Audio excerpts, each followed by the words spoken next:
Hey BookTube, this is Kelly. Thank you so much for watching my channel, Books I'm Not Reading.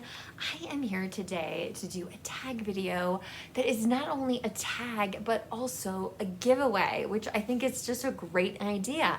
This is the book collection book tag from Laura at Why the Book Wins. If you're not familiar with Laura's channel, she often compares books to their film adaptations, so I think that's a really cool thing on her channel. But yeah, so she created this tag and she will be looking at who does the tag before February 14th.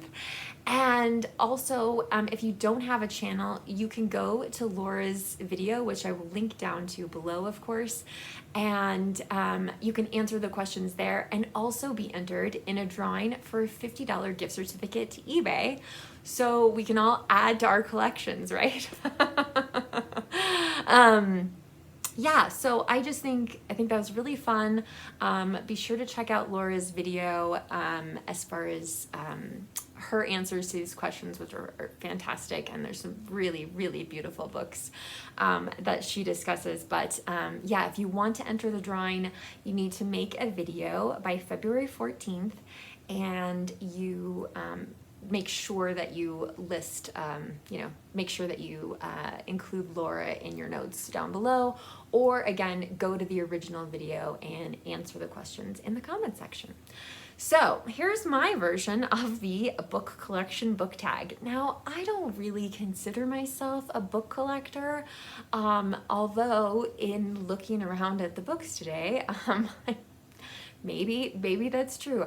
Now, in answering these questions, I've because my husband and I are both readers, there are things that I kind of consider more his, and there are things that are more mine, and then there's kind of like an overlap in between there, fortunately, with some things. But I've really tried to focus on the books that I feel like are more either ours or mine. So if he wants to do this tag,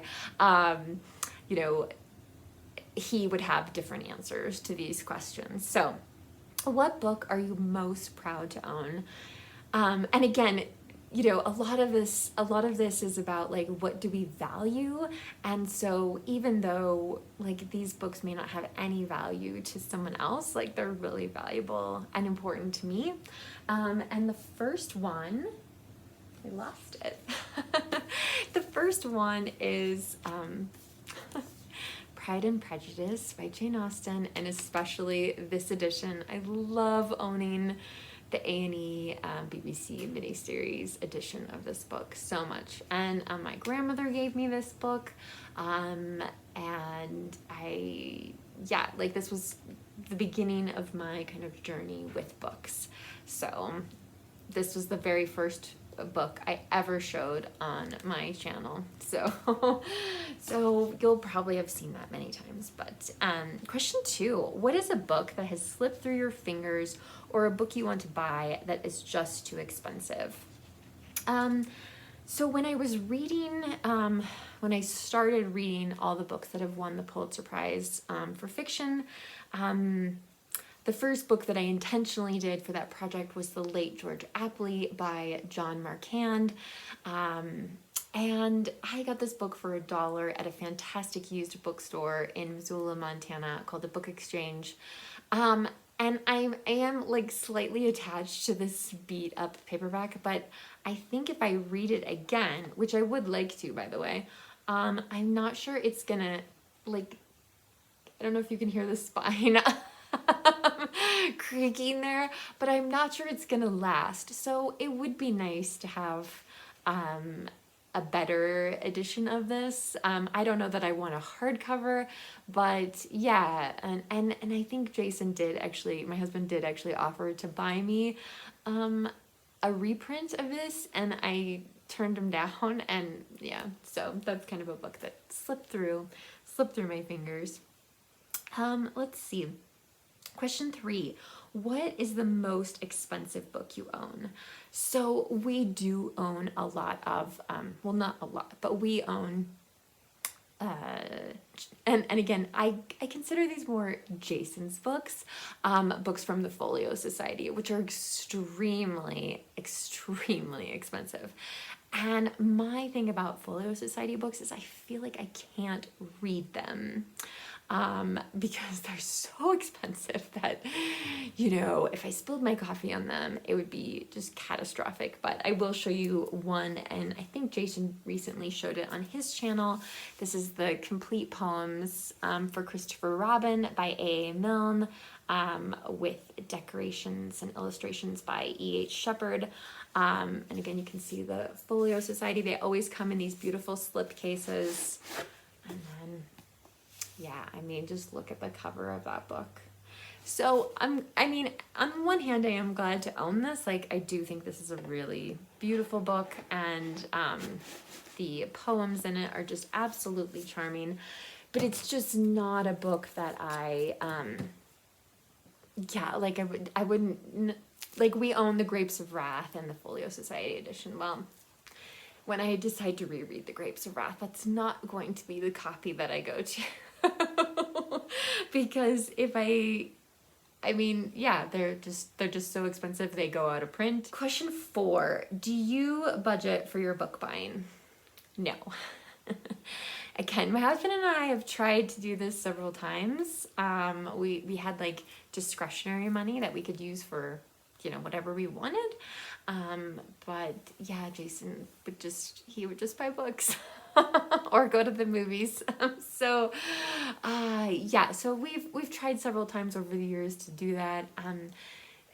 In spite of me recently purchasing some books with some belated Christmas money, yeah, I'm still very much focused on trying to read the books that we already own, because we have a lot. So so no budget, but also just trying to show some restraint, I guess, maybe is the word I'm looking for. Question 5, what book do you have that you got for a screamin' deal? So there's a couple. The best place for me to get a screamin' deal is by asking my parents if I can have one of their books. So I don't have to pay anything for it. I don't know if I got this from my parents or not, but I do love this little, it's a Macmillan pocket classic. It says Owen Wister's The Virginian, which I think is largely considered to be the first Western. Owen Wister did live in Wyoming for a while, and I mainly brought this out because I wanted to show you guys this picture. It's so beautiful. This book was published in 1921. Look at that illustration. And I think, what does it say below? It says, "It's only a mile," said she. Anyway, I do love The Virginian, and but again, like, I wouldn't read this. We have another copy of it, so I would grab that instead. But I do kind of like having that.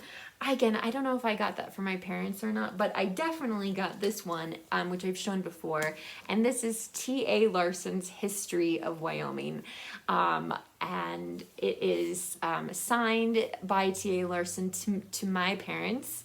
I think the date on the signature is 1971. You can see the end flaps as a map of Wyoming, and yeah, so. And this is where I live, in my very square-shaped state, which lends itself well to that. And yeah, there's an insert of pictures in here. One of my parents clearly used this. You know, there's things that are underlined. I also just found in here today an article from the college newspaper, which is called The Branding Iron, and it says, "What is love?" and it's a guest editorial.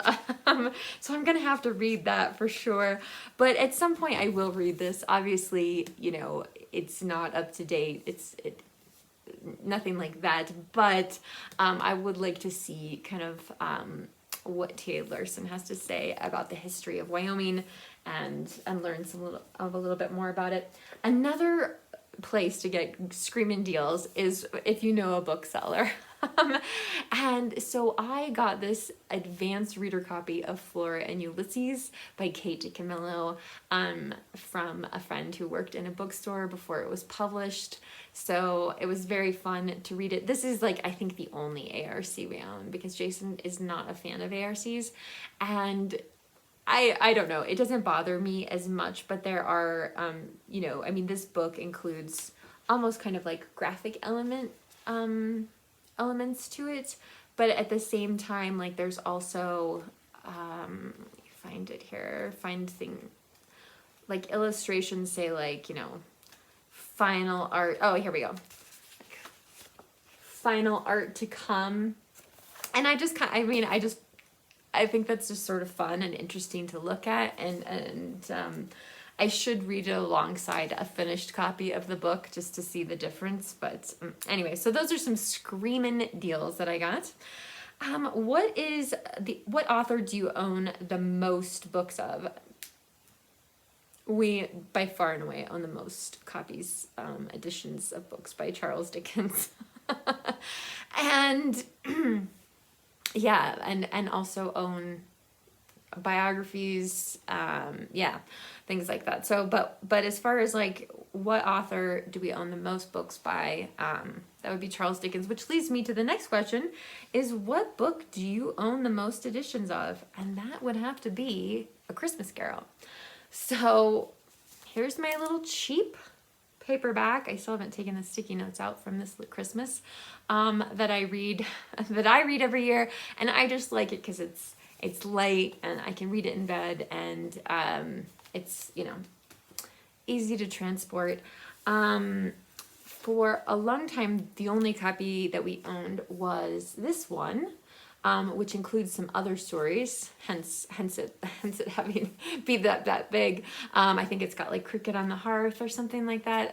Some other stories in here, and one of these days I am gonna get around to reading those other stories, but primarily I read this for A Christmas Carol. And then we have two more editions of it. So this one, I think one of our friends gave to us. I don't know how well you're going to be able to see the embossed. Maybe if I hold it like that, you can see that it's A Christmas Carol. This is part of 30 World Masterpieces, published by Robert K. Haas. I looked for a date. I couldn't find one. But the whole book is, I mean, it's all in there. Look at that. And I actually found like this little tiny, it almost looks like somebody was studying it, like this little sheet. I love finding like ephemera in things. There's some pages that I don't think have ever been read because they're much lighter than the rest of the book. But anyway, so, and this book does not take up a whole lot of space. So it gets to be faced out in the library. And then finally, and I apologize if I say this word wrong, this is a facsimile edition of with Dickens Manuscript. So and I just think there's just something cool about seeing Dickens's handwriting, and you can see like, you know, him editing himself and changing things and stuff like that. So again, this book, it's pretty damaged in one corner of it, so not sure what happened there, and I'm not sure again where we acquired this, but yeah, it's just cool. So anyway, so we have 4 copies of A Christmas Carol, which I am totally fine with. Okay, finally, what is the most beautiful book you own? So now Jason purchased this book. I can barely lift it. This is a book I really want to read, but I think I'm just gonna have to plan, you know, I'm gonna have to go, okay, in 2023, I'm gonna read this book, and I may need to buy like a reading copy, you know, even if it gets destroyed by the end. But this cover is so beautiful. This is Les Miserables by Victor Hugo, and it's translated by Julie Rose. But I mean, my God, I could lift weights with this thing. Like, it's so heavy. I think it would be a really, really incredible reading experience, but I just need to have like a year where I say, okay, like however many months it takes, you know, if I start on January 1st and can read it in, I don't know, 3 months or something like that. I don't even know how many pages it is. And especially because there's notes and stuff like that, but I'm sure it's well over 1,000 pages. So yeah, I'd really, really love to read this, and I do think the cover is absolutely beautiful. So I'm not going to tag anyone specifically, but if you want to do this, video and be entered in Laura's giveaway, for a $50 eBay gift certificate, then make the video now. Because like I said, she's going to decide on February 14th. And if you do this video, tag me somehow so that I can make sure that I see it. And if you end up winning the giveaway, I would love to know as well. That would be so exciting to hear. So anyway, thank you guys. I look forward to your comments, your thoughts about any of these books down below in the comment section. Again, if you do want to enter the giveaway, you either need to make a video yourself or go to Laura's page and answer the questions in the comment section. So thank you so much, BookTube. Remember to be kind to yourself, be kind to others, and I will talk to you soon. Bye.